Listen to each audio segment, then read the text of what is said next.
Okay. We live in very special times.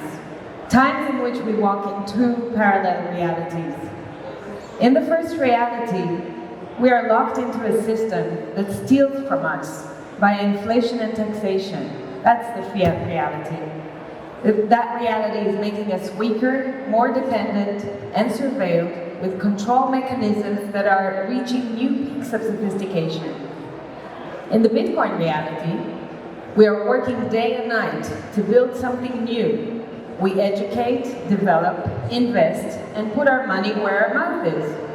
We minimize our dependency on the state and its institutions while practicing sovereignty and responsibility.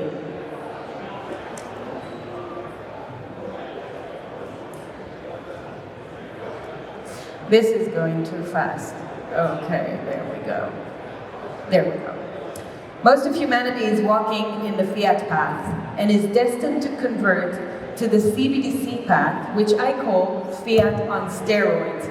Central Bank Digital Currencies, CBDC, ties the financial freedom of citizens to the government and the banking establishment even further. Take everything that's bad in fiat and add more surveillance, more control, more censorship, and enforcement capabilities. A modern prison? Indeed, CBDC is the ultimate prototype of a prison without physical chains. Whether they choose it or not, those on the fiat standard will be migrated to CBDC. Those who have taken the orange pill will join the orange path. But since most of us still live in a fiat standard reality, it's our duty, in my opinion, to be aware where this is going and spread the word as opting out and joining the orange path is the best solution. I know we're here in El Salvador and this is different for some of you or many of you that are local, but I invite you to listen to what's happening around the world. This is from a new campaign for the digital euro, the CBDC in Europe. Notice the positivity in that campaign. Sound? That could be used for any kind of payment throughout the euro area. Guess what? It could become a reality. A digital euro. Easy, safe, fast, reliable. Digital money from the European Central Bank at your fingertips whenever you need it. Fast, easy, whenever you need it. Most of society prefers to swallow the convenient, comforting lies rather than check the facts and accept the unpleasant truth. We might be heading towards this CBDC future, or it may fail. I wish I had a crystal ball, but all I have is this presentation, and by the end of it, you'll be the judge whether a CBDC reality will happen or not. The CBDC system is able to determine expiration dates on your money, the use of a geographical fencing called geofencing on your money, program the money to be used for certain things and to forbid others, and totally switch on and off your digital wallets. This is all part of the capabilities of this system. Yeah, some people might say there are a darker world where the government decides that units of central bank money can be used to purchase some things, but not other things that it deems less desirable, like say ammunition or drugs or pornography or something of the sort. And that is very powerful in terms of the use of a CBDC. Very powerful. So for example, some examples of programming your money. You've fueled your car above the allowed quota, or you have eaten too much meat, you have polluted the environment, and you may not be able to purchase any more fuel this week or this month or buy any more meat. You've protested against the government or shared dissident content on your social media channels. Your access to money can be switched off, just like we've seen in Canada with the Freedom Convoy, for example. By connecting CBDCs to digital identity cards, and to government systems such as universal basic income, social credits, carbon credits, and more, we get the ultimate control apparatus. This apparatus will dictate to citizens what they're allowed to purchase, what the permitted quotas are, while limiting consumption according to rules and use cases at program times, places, and cadences.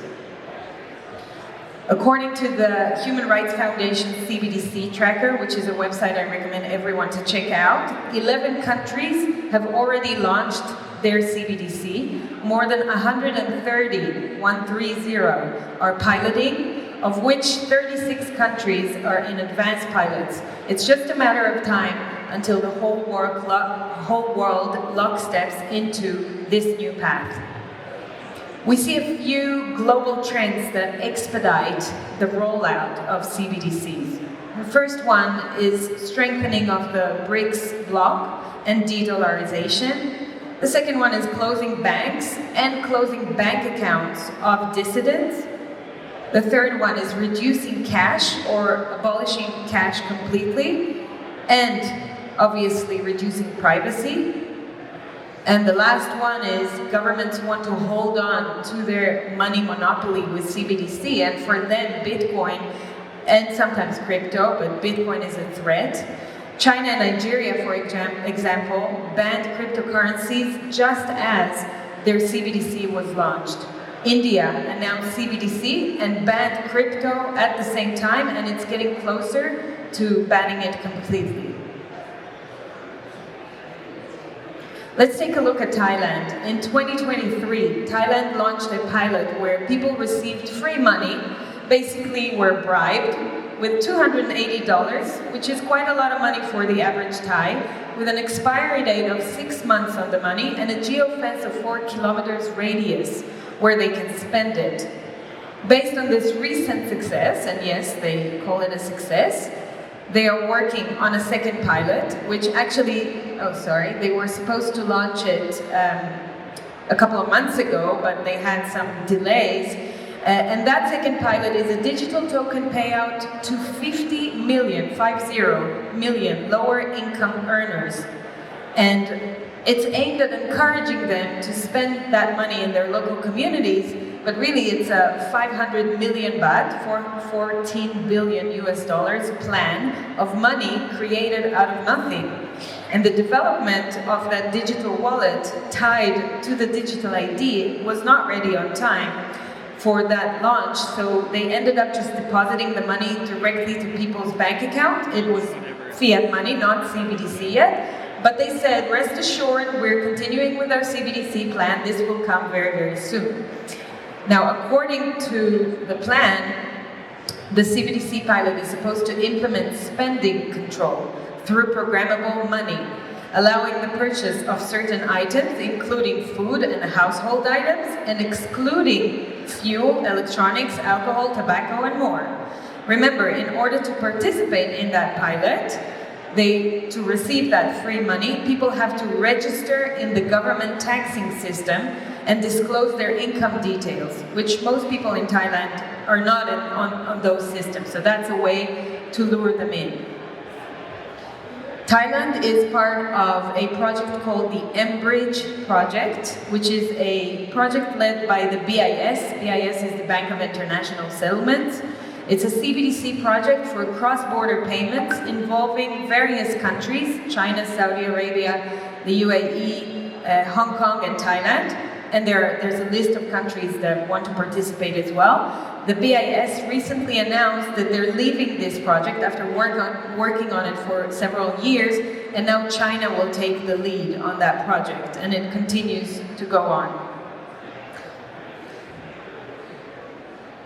Which takes us to China. So China spent a couple of years rolling out a relatively failed CBDC project without widespread adoption, while injecting 30 million yuan as free money to encourage user adoption. Alipay and WeChat are the biggest competition to this initiative, and that's the reason why it didn't take off. So those two bars on the graph that you see at the top, Alipay and WeChat Pay, and they're the biggest competition. But recently, WeChat and Alipay which have a traffic of about $4 trillion a year, integrated the digital yuan service into their apps, which can be the beginning of widespread adoption and scale. So, you know what they say, if you can't beat them, join them. In terms of adoption, the digital yuan is lagging behind Bitcoin. Even with WeChat Pay and Alipay integration, it's processing $14 billion after 2 years, while Bitcoin processed about $8 trillion in just 1 year, even though in China, Bitcoin is supposed to be banned. People tend to think China is failing with their CBDCs. I'm not so sure about that. They have the patience and resources to try again and again in various ways. For example, recently Hong Kong started accepting the digital yuan, and more players are joining the mBridge project, which I told you about. Similarly to Thailand, more countries are using CBDCs as welfare and universal basic income, because starting with the weak is always a winning tactic.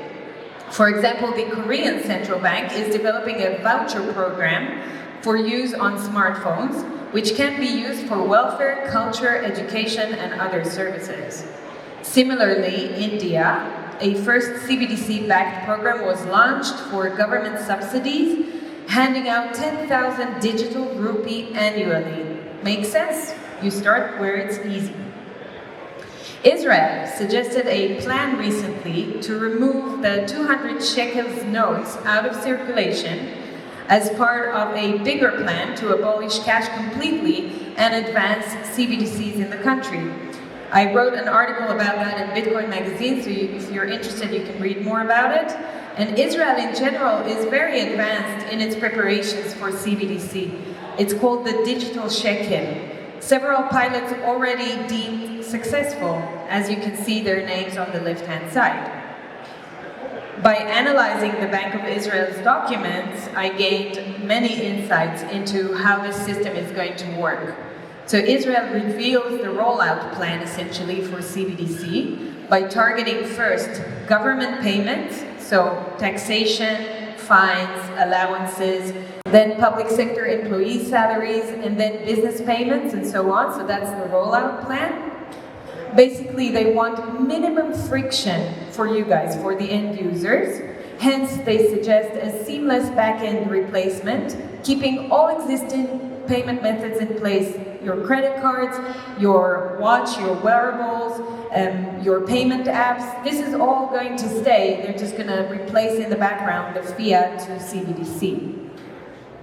Sounds a bit similar to China's strategy, right? If you can't beat them, join them. An interesting use case example from one of Israel's latest hackathons reveals the capability of disabling and freezing wallets. Thailand shows us the exact same use case in their hackathon. The architecture design reveals how the Bank of Israel will implement CBDCs in a two-tier system. Financial institutions, for example, commercial banks and other companies like big supermarkets, will be authorized to lend CBDC from central banks, just like fiat, and manage it for the end user. The Thai architecture looks very similar to the Israeli one. When recently asked, the Bank of Israel executive said that in 2018, Bahamas hurricane collapsed their financial infrastructure, which resulted in launching CBDC, and he hopes Israel will not face an emergency that will force them to do the same. Very telling example. Australia is going cashless pretty heavily, and now with the digital identity bill that passed, the pieces of the puzzle are coming together. These are all prerequisites for CBDC, so keep an eye out on Australia. The European Union, as I said before, launched a marketing campaign to promote the digital euro. It was about 6 months ago, to start educating the European public about a reality where they will be obliged to use it. Christine Lagarde kicked off the propaganda. The digital euro is on the move. Yesterday, the Governing Council of the ECB approved the opening of the preparation phase. It will be a journey, and we will walk the journey together with the legislator. All European institutions will be involved to make sure that Europe is equipped with the currency of the future. The rollout stage is starting in the end of 2025, so in a year from now. That's the plan. I'm not going to waste any more time on Lagarde. If you want to see her on her Twitter, she keeps the propaganda going. Have you wondered what BRICS nations are up to? So don't worry, they're also working on their own implementation of CBDCs. Each BRICS country is doing so independently, but also together through initiatives like the mBridge project we talked about, and BRICS Pay. BRICS Pay is a CBDC platform to unify trade and payments between BRICS nations. Brazil. Well, the first pilot of Brazil for CBDC, which is called DREX, was not a great success, and it started in 2023. Government has low time preference, so they will try again and again, and now they're trying again with a second phase to implement 13 use cases with more than 50 companies, including Visa, MasterCard, and Santander Bank, to name a few. So Brazil is, in my opinion, leading the way for South America. We're going to see Brazil together with their PIX service, which is a central bank service, completing, I think, an end-to-end wholesale and retail CBDC solution very, very soon. Nigeria. Oh, Ripple. Let's do Ripple quickly. So next up on the suspect list is not a country, but rather a crypto company, or should I say a shitcoin company, because Ripple is really leading the way with CBDCs. Take a look at that. I often get asked the question, what's the most exciting thing about CBDCs and stablecoins? In one word, innovation. My name is James Wallace, and I head up CBDC at Ripple. You might already know that over 90% of central banks around the world are now exploring CBDCs. There are many drivers to CBDC, including the decline of cash, improving payments efficiency, lowering costs, and the desire to innovate the ways in which money is used. Ripple's CBDC platform is your one-stop shop for the creation of digital currency, designed for minting, managing, transacting and redeeming CBDCs and stablecoins. Boo! If any of you is holding XRP by mistake, sell it. Okay, moving on to Nigeria. The first African nation to launch a CBDC is Nigeria. The e-Naira has been around for about 3 years and it didn't exactly succeed. The citizens took to the streets to protest the changes in cash and resented the introduction of an unneeded digital solution while demanding the return of cash. After a few weeks of painful protests, cash was returned alongside the e-Naira, which was not cancelled and became part of reality. The bright side was that many Nigerians chose the orange Bitcoin path during that time. A new IMF report says that the e-Naira has to date accounted for only about $20 million worth of transactions, which is very low, and only 13 million wallets have been created out of a total population of 226 million people. Out of those wallets, 98% of the wallets are inactive. But listen to Charlene Hill-Fadirepo to understand how concerning the e-Naira implementation is. There's some things that are very concerning about the e-Naira. First and foremost, there's a tiered withdrawal limit system. So basically you have 4 tiers from bronze, silver, gold, and platinum. And you literally get access to your money based on the amount of information you choose to share with the government. So essentially, the Central Bank of Nigeria is policing the wealth of its individual citizens. So on the low end, you have the... Right, you get it. While you all know and understand the benefits of stablecoins, especially in emerging markets and many countries with high inflation, where they're literally a lifeline, we should pay attention to the compromise of this technology in the hands of states. A probable scenario is that in the face of public resistance to CBDCs, states may launch their own official stablecoin or authorize commercial banks to issue their own tokenized stablecoin. This can have the same features of a programmable CBDC, but with a different brand to make the pill easier to swallow. Let's take a look at a few examples of stablecoins in the making. In Nigeria, the CNGN is a stablecoin to be backed by the biggest banks and used mostly for cross-border payments. Some claim it will have more potential than the e-Naira. In Israel, they're working on a new stablecoin pilot pegged to the shekel called Bills, developed by a regulated crypto exchange platform. A few examples from Australia, who's leading the way on that front from my research. NAB has completed a pilot of intra-bank cross-border transactions using stablecoins on Ethereum blockchain with smart contracts. And ANZ Bank issued its own stablecoin, and there are private initiatives too, like the EAUD. The United Arab Emirates partnered with Tether to launch AED, official stablecoin based on the dirham. And BlackRock, Brazil is also trying to convince the government to launch its own stablecoin instead of CBDC. So there are some lawyers in the background working on it, trying to get the government to do this instead of CBDC, but I don't see a real difference. BlackRock, what's going on?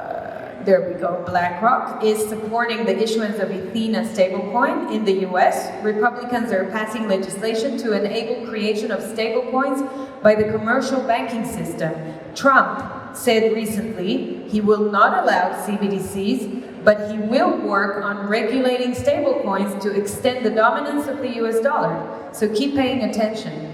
This is the IMF, International Monetary Fund, propaganda for bribing and coercion, and that's their mechanism to push CBDCs. It's called READY, regulation, education, design, and incentives, including monetary and non-monetary incentives for intermediaries and end users.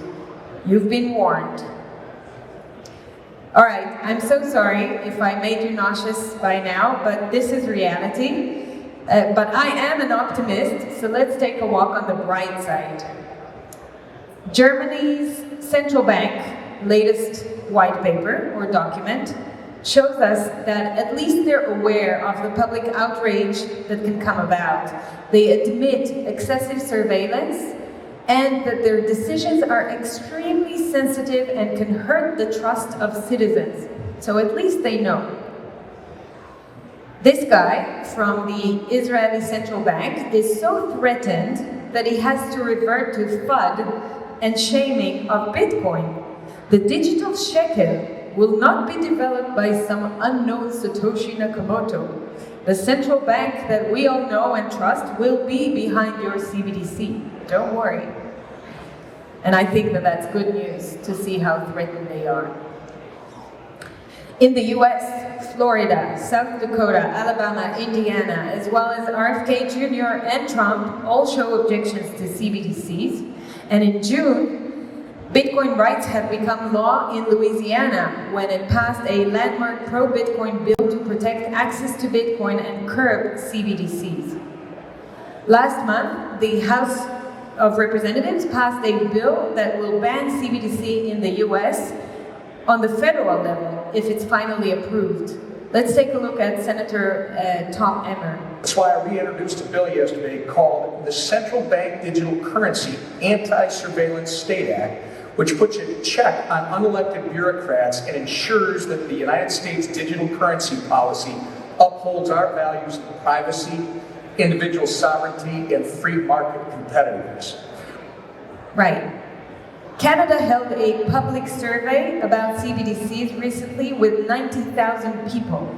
We see a total lack of trust of people in the Bank of Canada and the governments. Everything that is yellow signifies lack of trust.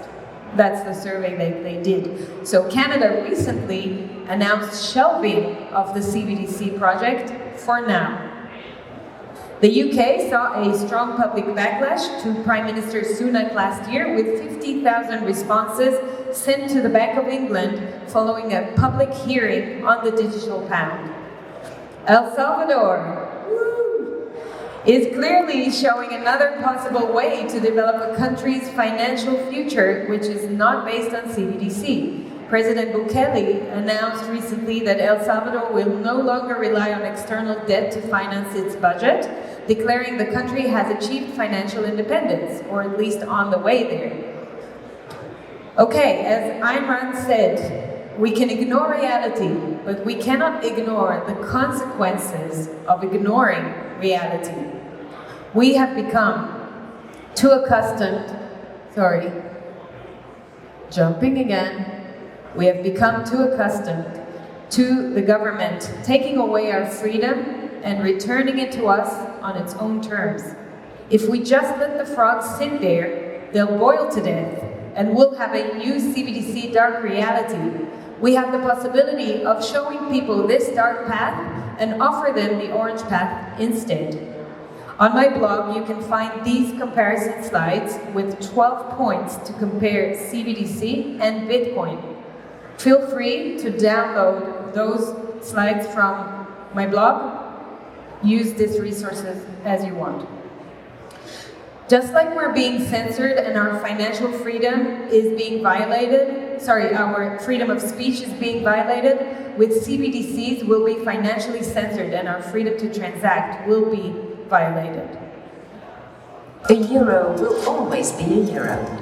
We know that that's not true. The euro will not always be 1 euro. However, 1 Bitcoin will always be 1 Bitcoin. Woo! Jump over to the new orange path and offer those who choose to join an option to do so. If you stand for freedom, embrace money that enables freedom and has the potential to create a brighter reality. Thank you so much.